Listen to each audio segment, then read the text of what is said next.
Alhamdulillah, salatu wassalamu ala rasulillah, la hawla wa la quwwata illa billah. Ada pertanyaan? Apakah cukup bagi saya dengan segala keterbatasan punya keyakinan bahwa saya meyakini sifat Allah sesuai Quran Sunnah secara global? Maksudnya cukup itu cukup apa? Enggak perlu cari ilmu lagi begitu? Ya tentu salah. Salah. Kalau masalah benar, ya. Ketika kita membaca tentang Allah, tentang wajah Allah, tentang turunnya Allah, tentang bersemayamnya Allah, kita yakini apa adanya sebagaimana lafaz itu. Jangan ditakwil, jangan ditaktil, ditiadakan ya. Jangan ditamsil, diserupakan. Jangan ditafwid. Oh, alah, maksudnya apa? Maksud tangan itu enggak tahu, itu bukan tangan menurut bahasa kita sehari, enggak tahu, wallahu a'lam. Ini pun salah. Dan Nabi tidak pernah mengatakan maksud tangan ini wallahu a'lam, maksud wajah ini wallahu a'lam. Tangan bukan wallahu a'lam. Wajah bukan wallahu a'lam. Yang wallahu a'lam wajahnya seperti apa, tangannya sebesar apa, cara bersemayamnya Allah seperti apa, itu yang wallahu a'lam. Nah, maka terus belajar sampai kita mati. Apakah rezeki seorang suami akan berkurang ketika dia memberikan rezeki lebihnya ke istri? Jangan bilang rezeki ya, uang barangkali. Uang ya, mungkin uang kita hari itu 300.000, kita berikan ke istri biasanya 100. Kita tambah, mungkin ada tamu atau apa, 150. Mestinya kita punya 200, jadi 150. Uang barangkali. Kalau rezeki tidak, ya, jangan samakan antara uang dengan rezeki, ya.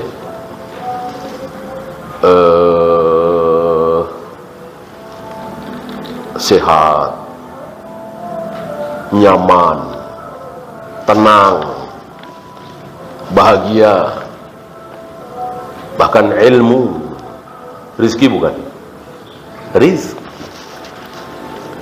Kita paham, orang lain nggak paham, kita paham. Rizki bukan? Iya jelas.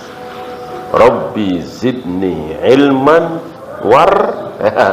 warzuqni fahman. Berikanlah rizki kepadaku ya Allah berupa pemahaman, berupa faham. Berarti bisa faham ketika profesor, doktor, kiai haji, ulama besar nggak faham. Kalau tahlilan bid'ah, maulid nabi bid'ah, antum faham, luar biasa. Rizki yang luar biasa, nikmat yang luar biasa, yang wajib kita syukur. Ya. Jadi rizki itu tidak selamanya uang. Dan orang awam sering mengatakan rizki tidak mungkin tertukar. Ya, sebetulnya itu rezeki istri hanya lewat kita sebagai suami. Sebetulnya itu rezeki anak lewat kita sebagai ayah. Ya, semuanya sudah diatur oleh Allah. Kita hanya bisa memberikan uang, tidak bisa memberikan rezeki. Ada kalanya kita sudah kasih uang ke anak kita 100.000, anak itu nggak dapat rizki dari 100.000. Apa? Hilang, duitnya hilang.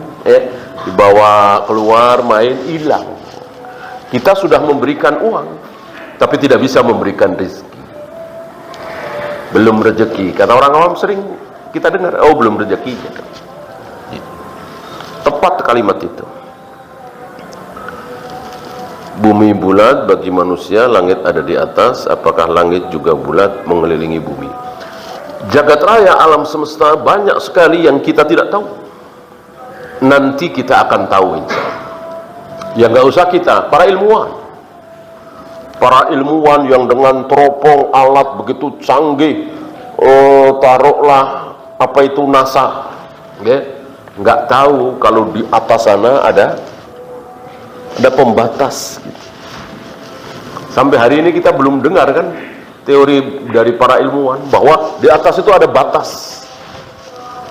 Adapun kita nggak ragu mengatakan seperti itu. Kalau ragu, kufur kita. Kisah bagaimana Jibril membawa Rasulullah Muhammad SAW Isra Mi'raj, kan dengan nggak bisa melewati itu, Jibril nggak bisa melewati. Untuk menghadap Allah harus melewati 7 itu, dan setiap melewati itu Jibril minta tolong mengetuk pintu. Para ilmuwan saya kira belum sampai ke situ kan. Apalagi seperti ini ya. Kita bukan ilmuwan apa-apa, udah pokoknya dimanapun kita berada, ketika sepertiga malam Allah sedang turun di atas langit kita, maka kita manfaatkan dengan berdoa memohon sesuatu kepada Allah ya. Bagaimana cara tahallul umroh bagi wanita? Kumpulkan seluruh rambut, kemudian digunting ujungnya kira-kira sekuku ya, mungkin 2 cm ya, 3 cm seujung kuku. Nah, ketika itu dilakukan, maka si wanita ini sudah boleh pakai cadar lagi, sudah boleh potong kuku dan seterusnya.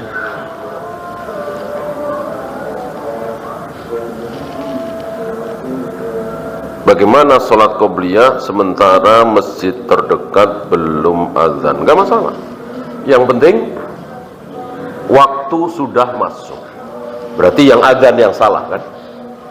Nah, ketika antum yakin dengan melihat matahari misalnya, bisa juga sikoh dengan jadwal, ini sudah masuk.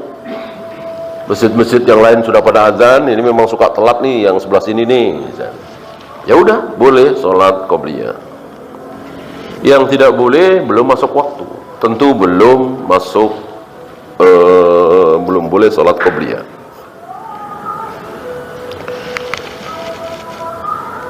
Bagaimana menjamak sholat maghrib dan isya, tapi sholat maghribnya 2 rakaat? Tambah 1 lagi. Tambah 1 lagi. Nabi pernah sholat asar cuman 2 rakaat. Apakah diulang sholatnya? Tidak. Ditambah 2 rakaat. Lalu sebelum salam sujud sahwi 2 kali. Maka pertanyaan tadi ya tambah 1 rakaat. Kemudian sebelum salam sujud sahwi 2 kali. Adapun isyaknya ya tetap 2 rakaat kan, tidak perlu diulang lagi. Apakah benar membaca surat Al-Mulk di setiap malam akan menjauhkan kita dari azab kubur? Ini ma'ruf sekali secara berita, tapi secara kesahihan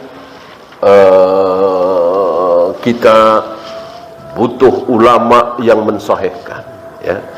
Ketika tidak menjadi amalan ulama-ulama kita, maka berhati-hati. Berhati-hati itu dengan cara melakukan apa tidak? Tidak ya. Berhati-hati itu dengan cara tidak melakukan, karena hukum asal ibadah adalah haram. Banyak dari kita karena kaidah hukum asal ibadah ada haram mereka nggak paham. Untuk hati-hatinya ya amalin aja. Kalau salah ya nggak apa-apa kan. Mereka nggak paham hukum asal ibadah adalah haram, gitu ya. Adapun membaca kapanpun ya silahkan. Maniqtada faqad syara'a. Barang siapa yang menentukan waktu, berarti dia telah bikin syariat sendiri. Nah, ini kan menentukan waktu tiap malam, gitu. Atau tiap malam Jumat baca Yasin. Nah, ini tidak boleh. Adapun kebetulan malam Jumat, kebetulan malam Sabtu kita pengen baca surat Yasin, ya terserah. Yang tidak boleh adalah menentukan. Man iqtadha faqad syara'a. Barang siapa yang menentukan apa yang tidak ditentukan oleh Allah dan Rasulnya, berarti dia telah bikin syariat sendiri. Tentu Allah. Ya, itu saja. Subhanakallahumma bihamdika asyhadu an la ilaha